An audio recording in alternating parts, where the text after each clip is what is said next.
வணக்கம். Thoothoor send Thomas நகரில் உள்ள கிருபா இல்லம் நம்மை வரவேற்கின்றது.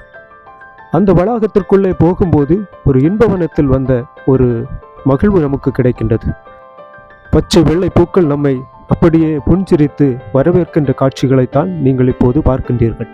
நாடன் செம்பருத்திகளும் இங்கே காணப்படுகின்றது. மாந்தோப்புகளும் பூந்தோப்புகளுமாக இந்த இல்லத்தினுடைய வளாகம் முழுவதுமே ஒரு மனதை அப்படியே வருடி செல்வதாகவே இருக்கின்றது.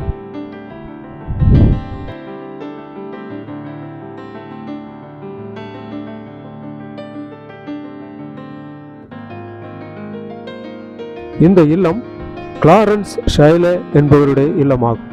இந்த இல்லத்தை 26 ஆண்டுகளுக்கு முன்பாக அவர்கள் கட்டியிருக்கின்றார்கள். அந்த இல்லத்தை மட்டும் கட்டி முடித்து அவர்கள் குடியேறவில்லை. ஒரு பெரிய தோட்டத்தையும் அந்த வீட்டு வளாகத்திற்குள்ளே அவர்கள் அமைத்திருக்கின்றார்கள். இந்த தோட்டத்தை சுற்றி பார்க்கும்போது நாம் நந்தவனத்துக்குள்ளே வந்து விட்டோமோ என்ற ஒரு நிலை இருக்கின்றது. அவ்வளவு பூக்களிலிருந்து தேன் குடிக்கும் தேனீக்களுமாக நிறைந்தே காணப்படுகின்றது. இங்கில்லாத செடிகள் உண்டோ என்று கூட நமக்கு சந்தேகமாகவே இருக்கின்றது. அப்படி அத்தனை விதமான செடிகளையும் அப்படியே அணிவகுத்து அதை அழகாக, நேர்த்தியாக, சுத்தமாக, தூய்மையாக வைத்திருக்கின்றார்கள். இது ஒரு விதமான டர்டைல் வைன் அழகாகவே இருக்கின்றது. வீடு எப்படி அழகோ அதுபோல தோட்டமும் அதைவிடவும் அழகாகவே இருக்கின்றது.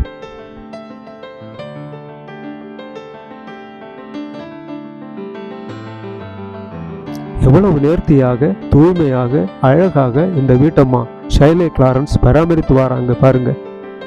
எவ்வளவு உழைப்பு கொடுக்குறாங்க ஒவ்வொரு நாளும். 26 ஆண்டுகளாக இதை பராமரிப்பது என்பது ஒரு சாதாரண விஷயமா?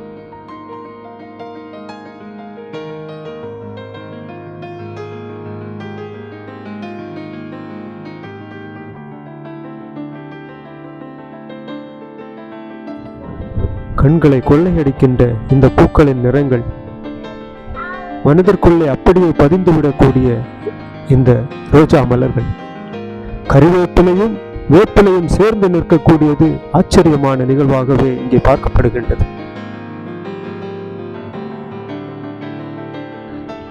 மொத்தத்தில் இந்த வீடை சுற்றி பார்க்கும்போது நாம் மைசூரு பிருந்தாவனத்தை சுற்றி பார்த்த ஒரு அனுபவமாகவே இருக்கின்றது. லில்லி மலர்களின் அணிவகுப்புகளை பாருங்கள். நித்திய கல்யாணியும் அதனோடு இணையும் போது எவ்வளவு அழகு! இறுதியாக அந்த வீட்டிலே ஒரு வாசகம், welcome to our sweet home. நன்றி, வணக்கம்.